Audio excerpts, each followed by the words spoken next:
అందరికీ నమస్కారం. ఈరోజు రాష్ట్రంలో ఉన్న తెలుగు ప్రజలందరికీ ఈరోజు శ్రీరామనవమి శుభాకాంక్షలు తెలియజేస్తున్నాను. ఈరోజు మా తాడేపల్లి సెంట్రల్ ఆఫీస్లో ఈరోజు రాములవారి కళ్యాణం కూడా అంగరంగ వైభవంగా జరగడం జరిగింది. ఈరోజు శ్రీరామనవమి సందర్భంగా శ్రీరాముని కళ్యాణం జరుపుకోవడం జరిగింది.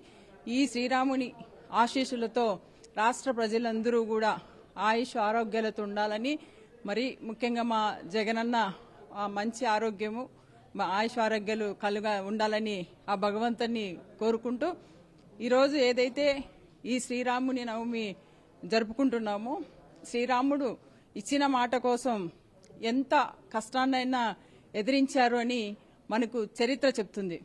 అదేవిధంగా శ్రీరాముని స్ఫూర్తితోనే మన జగనన్న ఏదైతే ప్రజలకు ఇచ్చిన హామీలు ఉన్నాయో, ఇచ్చిన మాట కోసం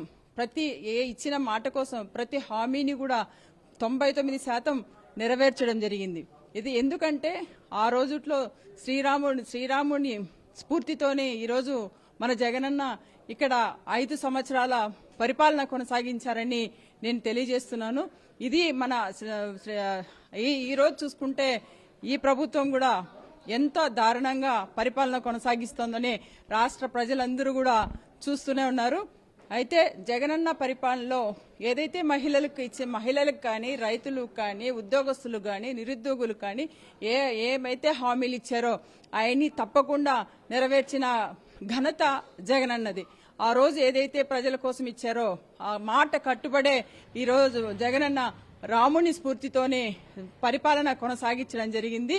ఇదే చూసుకుంటే ఇంకా అదే కాకుండా రామాలయాలు కూడా అనేకమైన రామాలయాలు కూడా మన ఆంధ్ర రాష్ట్రంలో కాకుండా దేశ విదేశాల్లో కూడా నిర్మించడం జరిగింది. ఈరోజు చూసుకుంటే శ్రీవారి ట్రస్ట్ ద్వారా దాదాపుగా 5,000 టెంపుల్స్ ను ఎస్సీ, ఎస్టీ, బీసీ వారికి ఇస్తూ ప్రతి వాళ్లకు 10 లక్షల నగదు సహాయం కూడా చేస్తూ టెంపుల్స్ నిర్మించడం జరిగింది. దాంట్లో 80% రామాలయాలే నిర్మించడం జరిగింది. ఇది కదా జగనన్న రాముని స్ఫూర్తితో జగనన్న పరిపాలన ఎలా సాగిందని మనందరం కూడా చూస్తున్నాం. మళ్లీ ప్రజలందరూ కోరుకునేది రామరాజ్యం కావాలి అని.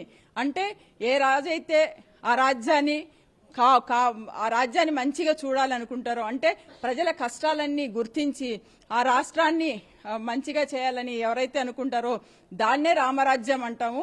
ఈరోజు జగనన్న ఆ రోజు మనకు రామరాజ్యాన్ని అందించడం జరిగింది. శ్రీరాముల వారి స్ఫూర్తితోనే ముందుకెళ్లడం జరిగింది. జగనన్నది రామరాజ్యం, అదే ఇప్పుడు ఈ ప్రభుత్వం చేస్తుంది రావణ రాజ్యం అని ఈ సందర్భంగా నేను తెలియజేస్తున్నాను. మళ్లీ ఆంధ్ర రాష్ట్ర ప్రజలందరూ కూడా మన జగనన్న మళ్లీ రావాలి, జగనన్న మళ్లీ ముఖ్యమంత్రి కావాలని ఆంధ్ర రాష్ట్ర ప్రజలందరూ కూడా ఎదురు చూస్తున్నారు. అందరికీ మరొకసారి శుభాకాంక్షలు తెలియజేస్తూ థ్యాంక్ యూ. రేపు అమరావతి బిల్లు మీద 28వ తేదీ అంటే రేపు శాసనసభలో బిల్లు పెడుతున్నారు. అంటే ఈ శాసనసభలో ఈ శాసన మండలికి సంబంధం పెట్టకుండా ఎందుకు ఈ బిల్లు ఇప్పుడు పెడుతున్నారని మేము అడుగుతున్నాం. అంటే ఈరోజు 28వ తేదీ అంటే రేపు శాసనసభలో అమరావతి బిల్లు పెడుతున్నారు. అంటే మేము చెప్పేది అమరావతికి మేము వ్యతిరేకం కాదు. మీరు అమరావతి పేరు మీద దోపిడీ చేయడం కోసం ఈరోజు మళ్ళీ అమరావతి రాజధాని మీద మీరు ఈ బిల్లు పెట్టడం జరుగుతుంది. ఒక అసెంబ్లీలోనే పెడితే సరిపోతుందా? శాసన మండలికి ఎందుకు ఈ బిల్లును మీరు పాస్ చేయట్లేదు? అంటే శాసన మండలికి ఈ బిల్లు పాస్ చేస్తే అక్కడ అందరం అంటే బిల్లునేమన్నా అంటే మా బలం ఎక్కువ ఉంది కాబట్టి దాని మీద మేము ఏమన్నా అబ్జెక్ట్ చేస్తామని మీకు భయమా అని నేను అడుగుతున్నా. ఎందుకంటే మేము ఎప్పుడు కూడా రైతుల పక్షాన ఉంటాం, రైతుల కోసం పోరాడుతున్నాం. అయినా మేము పోరాడుతున్నాం కాబట్టి మేము ఎప్పుడు కూడా అమరావతికి వ్యతిరేకం కాదని ఈ సందర్భంగా తెలియజేస్తున్నాం. అయితే అసెంబ్లీలో పాస్ చేసిన బిల్లును మళ్లీ మండలికి రావాలి. మండలికి వచ్చిన తర్వాత అంతా తీర్మానించిన తర్వాతనే మీరు ఈ బిల్లును ముందుకు తీసుకెళ్లాలి.